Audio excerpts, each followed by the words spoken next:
سبيل الرشاد، قناة سلفية دعوية على منهاج النبوة. أما رقص المرأة أمام زوجها وليس عندهما أحد فلا بأس به، لأن ذلك ربما يكون أدعى لرغبة الزوج فيها، وكلما كان أدعى لرغبة الزوج فيها فإنه مطلوب ما لم يكن محرما بعينه. ولهذا يسن للمرأة أن تتجمل لزوجها، كما يسن للزوج أيضا أن يتجمل لزوجته كما تتجمل له. لكن إذا وقع أن امرأة مثلا لبست هذا اللباس بينها وبين زوجها فقط، شو الحكم؟ أنت كنت تظنن بأنه هذا التشبه. أنا عم أقول هذا ليس تشبها، لأن التشبه ظاهرة اجتماعية، تلك تفعلنا علنا، هذه تفعل بينها وبين زوجها، شتان ما بين.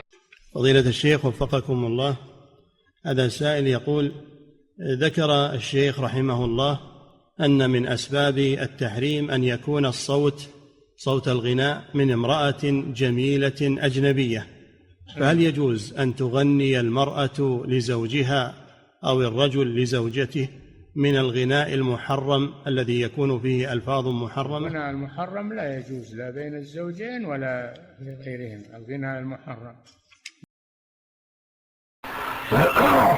طب كان في سؤال، وهو ما حكم غناء المرأة لزوجها، يعني تغني لزوجها أو نحو ذلك؟ ما هو المقصود بالغناء؟ إن كان المقصود بالغناء هو التطريب بالصوت الجميل والألفاظ التي يجوز لكل مسلم أن ينطق بها، فلتغني ما شاءت بشرط أن لا تضيع شيئا من فرائضها. أما إذا كانت تغنى بألفاظ لا يجوز النطق بها أصلا في الشرع، فلا فرق حين ذاك بين أن تغني لزوجها أو لأخيها أو لأختها، لأن الأمر كما تعلم من قوله صلى الله عليه وسلم: الشعر كلام، فحسنه حسن وقبيحه قبيح. فإذا تكلم الإنسان بكلام قبيح فهو مؤاخذ عليه، وإذا تغنى به ازدادت المؤاخذة.